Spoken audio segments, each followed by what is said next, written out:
Welcome to our next video in our third restructuring series. Jack Callow here, joined once again by Luke Venner. How are you today, Luke? I'm very well, thank you. You all right? Very well indeed, thank you. Good. We talked already in the series about members' voluntary liquidation, solvent liquidation, but I hear our viewers screaming there must be an alternative route. So today we're going to explore MVL versus striking off. We are, yes. Do you want to kick off? Tell us a little bit about the two processes. Absolutely, yeah. So lots of people have, well, I say lots of people, people will have heard of solvent liquidation processes or MVL, so one of the same thing. People may have also heard of informal striking off. So if we just look at how they differ in terms of process, first of all. So an informal striking off is a route whereby you're not going through liquidation. You've got a company that's probably ceased to trade. It's dormant. You've hopefully dealt with your creditors. You've sorted out your taxes. You've distributed whatever value's left in the company, and you just want to dissolve the company. So fairly straightforward process. The directors have done that. Directors, yeah. Director-led. Exactly. Yeah. Exactly. So it's a director-led. Doesn't need to involve the shareholders actually. Yeah.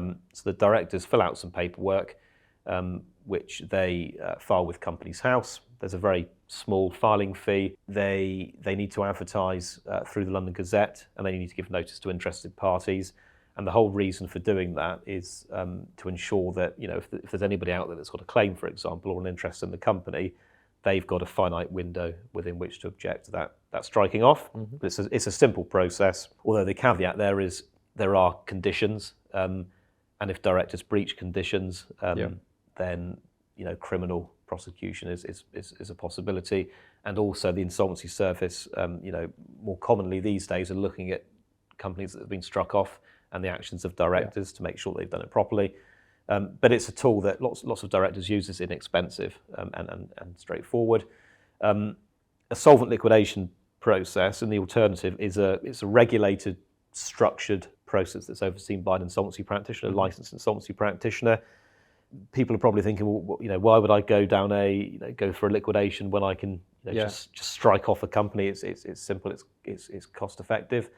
With the process, first of all, like I said, you need to involve a licensed insolvency practitioner because there are some hoops that you need to go through in terms of sort of statutory meetings. There is cost that attaches to that. The liquidator's principal role is to deal with any assets in the company, distribute those assets to the shareholders once liabilities have been settled. The value gets passed out to shareholders, and the company is dissolved at the end of the process. So it's more long-winded. But hear me out. Here we go. There are some benefits. So tax, unsurprisingly, is the key benefit. If you're striking off a company, you've got about £25,000 to play with in terms of getting what's called capital treatment, which is ordinarily more favourable than income tax treatment if you're getting your dividend income.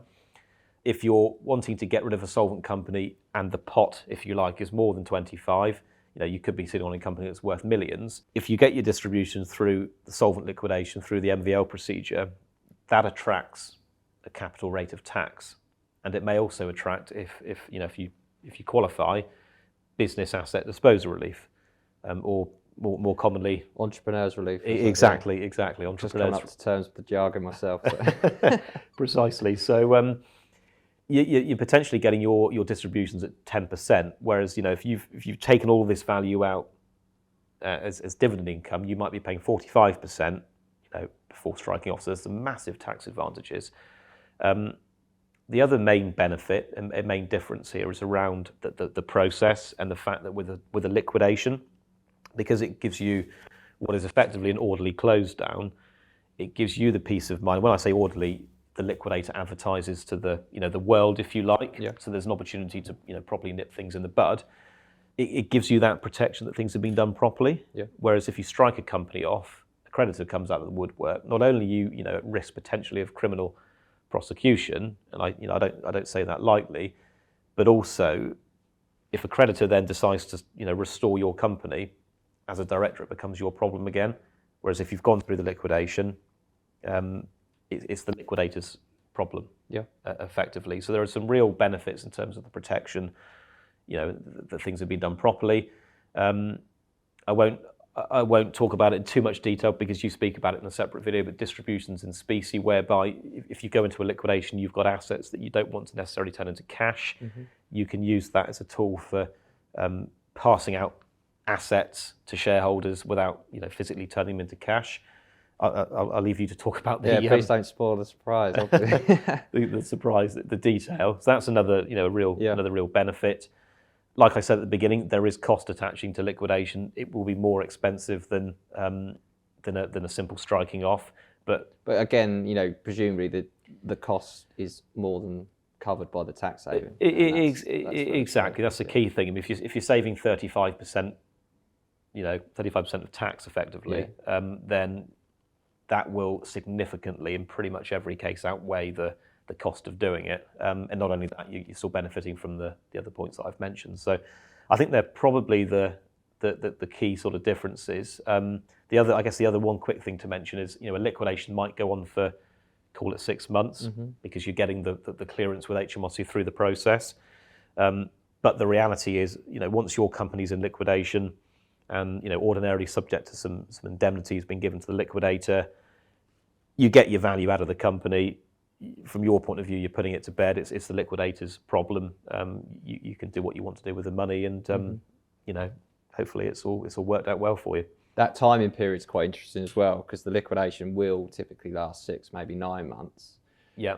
It just allows more time to deal with assets. The last thing you want to be doing when you're looking at striking off is missing an asset. Precisely. It could be a tax refund. HMRC aren't always the quickest. And once you commence that striking off process and trigger dissolution, asset ownership becomes that of the Crown, and it's very costly and a huge headache basically to reverse and correct. Indeed. So there's that. It harpers on that point about getting somebody else in to sort of take on the risk of the wind down and the process. But I think that's a really important point that you've mentioned there, though, around the Crown. And like as you sort of say, a lot of the liquidations we deal with, there are assets that we need to deal with in the future. So you might have come out of a business sale, for example, that I know you've spoken about separately in another video. There might be deferred consideration that's payable.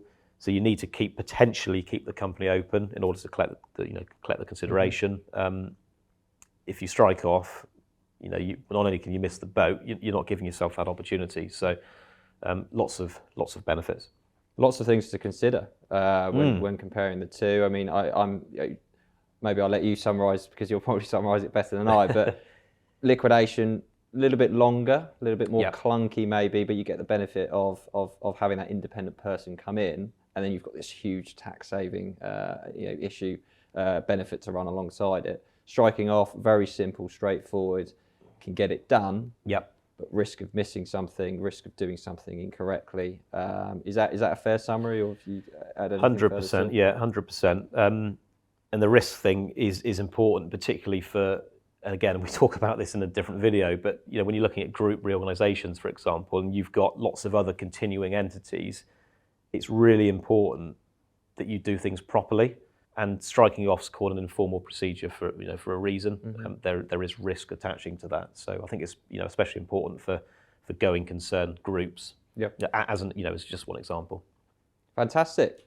Well, lots there to get teeth stuck into. Really important to be aware of both processes, and always important to consider them when taking decisions. Thank you very much for your input today. You're welcome. Thank you. Very valuable as always. And thank you for tuning in and watching.